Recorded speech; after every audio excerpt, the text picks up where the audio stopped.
Hello, and welcome you back to Constituent Marking with Fred Long on Proof Text. And we're working on First Thessalonians chapter 1. And verse 3 was a long verse. And then we have this shorter verse, verse 4. And get a little bit of a break. That last verse was a pileup of genitives. So if you didn't listen or watch that, you can do that before listening to this verse. But this verse has its own set of challenges and interesting sets of grammar and considerations. So let's jump right in and do some marking. You can see the legend down below.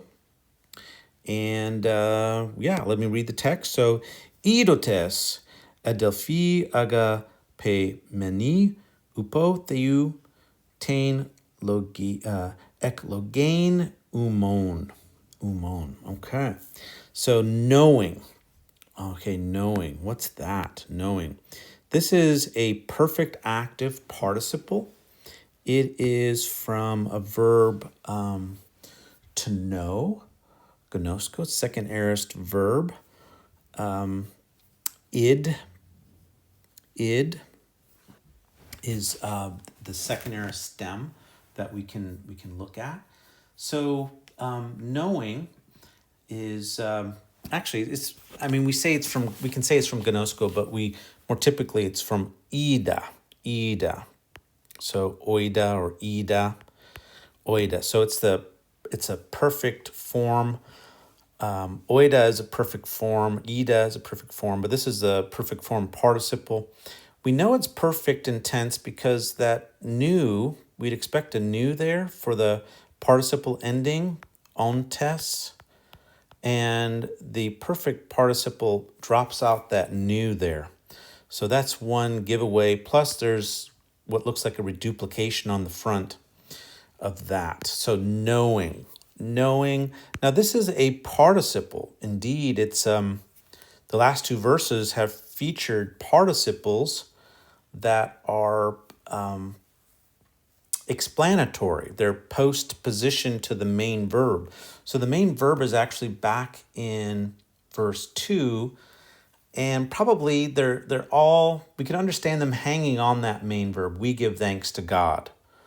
But they are kind of building. So there's a chance that the participle of to be, making remembrance, that clearly is hanging on we give thanks. But then verse 3 has a participle we looked at last time, remembering. That could be building on the making remembrance, which would be explanatory, because it's almost in some sense almost redundant, but I think it does have a different kind of meaning. And then making remembrance is now given. Remembering, verse 3 is now giving more explanation in terms of actually knowing. So remembering goes to knowing. Now knowing, so it's explaining the remembering. And so this is all part of a remembrance that Paul is piling up here. We're going to get a vocative. So we have these commas, which were not original to the Greek text, but this is going to help us to identify as beginning Greek students that we're dealing with a vocative. Now, if I didn't take this as a vocative, I might be tempted to take this as a nominative subject. But this then gets difficult because while this could go with the participle idotes, idotes itself is hanging off of a participle or a verb that goes back to the first person plural verb of verse right here. And it's kind of messy, so let me erase that. So that would be the verb, and it's first plural. So it can't be, that's a we, right? So first plural is we, and then these, if this were the subject, it would be a you knowing, you brothers beloved by God. So basically what I'm saying is that when you think through the logic of this, it can't be the nominative subject, And then when we see these commas, we're looking at what's called a vocative. Now with vocatives, you use these curly braces. And these curly braces, I didn't really draw them the best, but they indicate special case usage. So brothers. And the other thing is that the word brothers is used a lot, or brother or siblings. It's used as vocative. So I'm kind of, my little Spider-Man senses as I'm looking at this is alerted to the fact that this is most likely a vocative.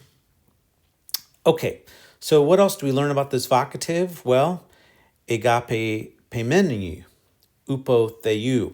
Okay, these brothers are beloved by God. Brothers beloved by God.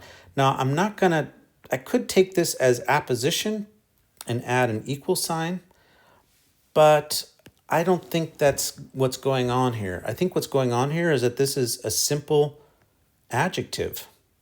And so therefore I'm not going to underline it, and I'm not going to use an equal sign. I'm just going to leave it. I can cut it. I can cut the endings off and that kind of thing, but I'm not going to single underline it because that would make it seem like it's a nominative.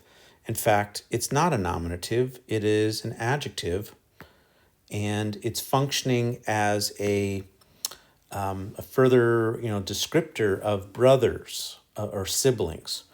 They're beloved. Now, this participle is a perfect middle passive participle. This verbal form is a perfect middle passive participle. It is indeed masculine, nominative, plural. That menu ending shows that it's middle passive. There's also a reduplication on the front. Okay, so this is from the verb agapao. And so you have a reduplication that's resulting in that change. You do have a lengthening of the alpha contract. And then you have the abutment of the ending. And that abutment of the ending is what tells me that we're dealing with the perfect, the menu. So the omicron that is typically associated with the middle passive participle endings, like that's what we might normally be expecting, the ominu, the omega or omicron is dropped.